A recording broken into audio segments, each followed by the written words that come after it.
Hi there, welcome to the studio. Rob Green here from FSW UK, and in this video I'm going to show you how to change the oil in the VTE cordless tube expander, the Value VTE series tube expanders.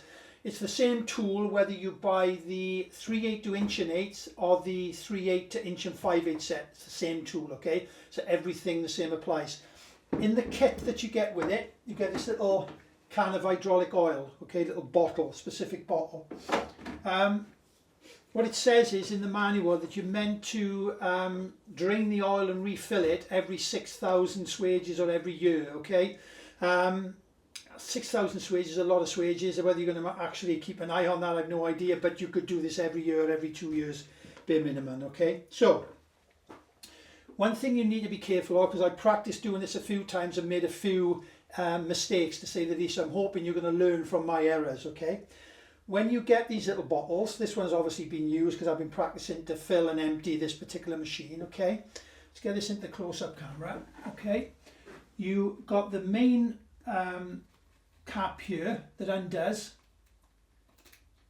and then you puncture the silver foil in the end, okay, to obviously allow it to come out. And on the top you've got like a little plastic funnel cap, see that there? Be very careful here. And when you take it off, you were looking for that tiny little O-ring. Now sometimes the O-ring sits in the end of the cap, right? You've got to just get it out with a little flat screwdriver, but I've lost the one on the one oil can we had, and for the life of me I have no idea where it's gone, and without that you can't get this oil to purge into the cordless swaging tool. So it's a tiny little O-ring, so be for your life that you don't lose it, particularly when you're taking it in and out of the actual can itself, of the actual tool itself, okay? So what we do, we'll start this process, and then I'm going to get a colleague to come in and do the job while I film them, because I want a real close-up on this one, okay? So you need 2 screwdrivers, you need a Phillips number 2, and you need a decent sized flat, okay? The Phillips number 2 undoes the little cap cover on here on the top, see it there? So we can take this off now. Come on, get it there. Let's undo that. Okay. And we're going to pull it to one side, okay? And then the flat screwdriver is used to undo that screw there. See if we can get this into the close-up camera. So it's that screw there that we're looking to undo, okay? One of the other things you've got to be critical of is before you do this, you must take the battery out, okay? And that's the big mistake I made, because I accidentally touched the actual start button on the battery while it was half full of oil, okay? And I had nightmares trying to bleed it after that. So please don't make the mistake I made. Take the battery out as your first job before you do anything else, even before you take off that cover there, okay? Just remember to take it off, otherwise you get in all sorts of problems and having to bleed and move the piston up and down like I did to get it right again, okay? First job, take the battery out. Second job, take the casing out, okay? The other thing, what I've just added to the website now is that the manual that comes with it is the world's smallest manual. It's pathetic really, and there is instructions on how to change the oil. So what I've done, I've enlarged it onto an A4 sheet and put it as a download on the FSW UK website, okay, against both the 29 and the 42D. But you don't need to worry about that. This video is going to explain in detail how you change this oil and to do it the easy way, okay? Not make the mistakes I did. If you avoid them, it genuinely is fairly straightforward. So I'm going to ask Alan, one of my colleagues, to come in a moment. I'm going to film close up of this so you can see what's going on.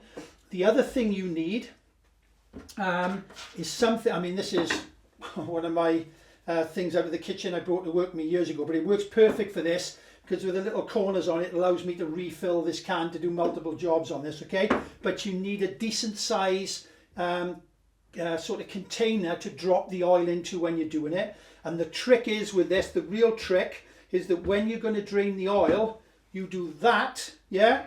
And that bellows, that pressure plate, let's get this in here, that little serrated pressure plate there, okay? That's what you press in and up and down, or in and out of the bellows to get it to bleed the oil, to suck the oil in and push the air out. Okay, so that's your pressure plate there that you're going to see Alan bleed it. So you would put your fingers on there, ideally your two, yeah, keep them out of the way of the oil like I've got there, see where they're there, and then I would obviously the cap would have been removed and it would drain in there. If you try and do it this way, yeah, with your right hand, you'll just get oil all over your gloves and it'll be a hell of a mess like I did in the first time. So the trick is battery out first, cover off, undo the bleed screw that I showed you there, that little black screw, the top black screw. Where are we going? There, again into the close-up camera.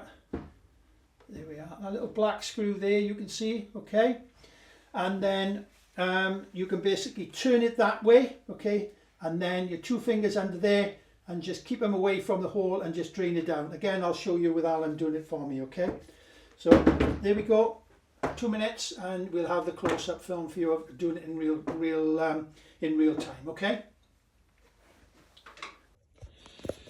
Okay, so I'm going to do some filming while Alan actually does the oil change. The one thing I want to bring to your attention is these little bottles of hydraulic oil you get with each tube expander or swaging tool. There's a tiny, tiny little O-ring in there, and you've got to be for your life that you don't lose that, otherwise you can't change the oil. For some unknown reason, halfway through when I was doing it the first time, the O-ring disappeared and we haven't been able to find it since, okay? So if you want to take that cap off there, Al. So sorry guys, that bottom cover here, that exposes. Will you take the bottom off first so we can show them the mistake we made earlier? So what you've got to do, the very first thing, is make sure you take the whole funnel off and puncture the foil, otherwise you won't get any oil out of it. So put that on, puncture it, put it on, take the top half off and be very careful. Sometimes the O-ring stays in there, or sometimes it just sits on the top. So if you just push that down now, okay, and that black sleeve actually moves off as well, but as long as that little O-ring is tight on that black sleeve, we're ready to go. So the next job is to make sure you take the battery out before you do anything else.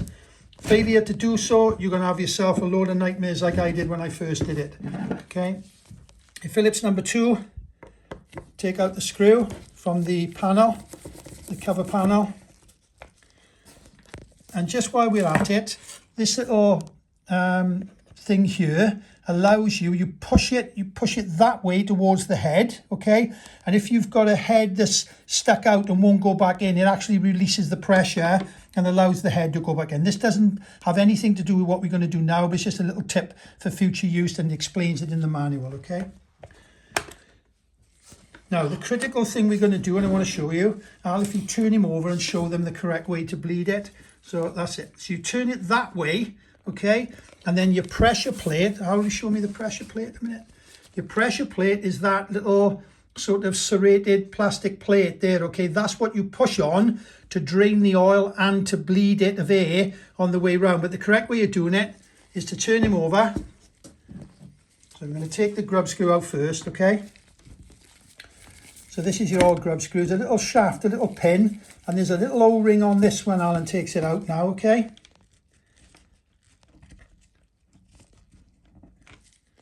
And I don't think there's any threat of losing the little O-ring on there, okay? So we'll just put that to one side, keep it safe, okay? So what we're going to do now, we're going to put the hole under it. We're going to turn him the right way over, and you're going to go from the front end, and Alan's going to put his 2 fingers under there to bleed it. I'm going to come the other side out. Okay, mate, fire away. So every time Alan's pushing on the pressure plate, it's forcing what in theory should be old oil after you've used it for like 6,000 swages or for 12 months. I mean, my mentality would be that you would change it every 12 months to make sure, okay? Depends how much you use it. If you know you're not using it 6,000 times, then let it go for 2 years. Okay. Okay. You lift it up a little bit higher now so I can just show that underneath. That's it, so press him again. See how Alan's pressing the pressure plate? And again. And the oil's draining out, okay? Can be a messy job. If you can't try and come at it from the back end of the cordless core tool, then all the oil's dripping on your hands, you're getting a mess like I did the first time, okay? So drain out as much oil as you can. Okay. And here's the clever bit. It's a little bit messy, you can't really help that, but we can keep it all clean and everything afterwards, okay? So we're going to take the oil can, and nice and gently, there's a little chamfer in there, there's a little chamfer in that hole there, that little O-ring sort of drops into. You don't have to force it, you just hold it there, okay? And then Alan's going to press the bellows and see the bubbles coming out. And every time he does that, full push, and he lets it go for a couple of seconds. And what it's doing slowly, as the air bubbles come out, it's taking the oil into the hydraulic swaging tool, okay?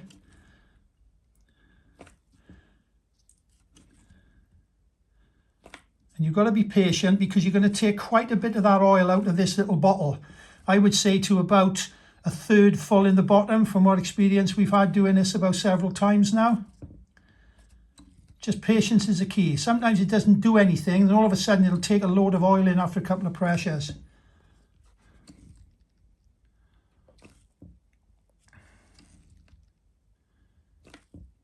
There you go, keep going, buddy. You can see how much air is in there, and again, you see how much oil is sucked in there. There are another big amount of oil have gone in there. And you keep doing this slowly and steady. Don't get forcing it down into the bellows. Don't get breaking the bellows. You see how much she's taking in now? And we're going to do this until there's no more bubbles coming out. So if we leave it a bit more seconds now when we finish this last push, and just make sure now on the last one that there's no air bubbles coming out. Yeah, perfect. Okay, take the bottle away. Make sure you keep that O-ring nice and safe. Okay, that is a real pain. They could have done a better job of that, really. I would have liked to have seen that whole funnel being rubber rather than plastic and then an O-ring. What you do, you take your pin now, your screw with the O-ring in it, and then you put that back in and tighten it back up.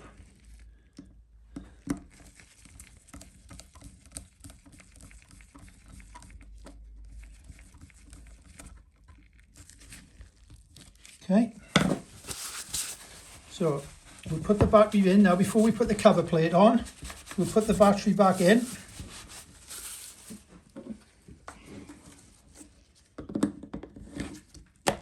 And press the button and let's see what happens.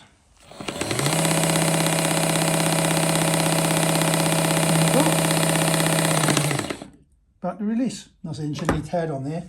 So we'll put the cover on now, and that's how easy it is to do it, okay? Now, one of the things that I can't stress enough is that you remove the battery before you attempt this. Unlike what I did when I first did it, invariably you end up touching, sorry, my apologies.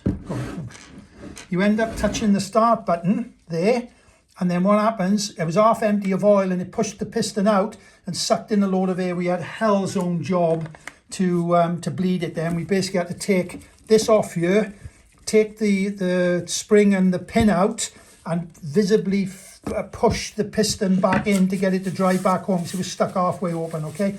If you do it as simply as we've showed you there and don't make the mistakes that I made by leaving the battery in, don't lose the little O-ring that's in the end of the bottle. You should have a fairly easy way within about 10 minutes, if not less than that, of draining and rechanging the oil in your VTB value cordless flare tool. Thanks for watching. We'll see you all again soon. Bye now.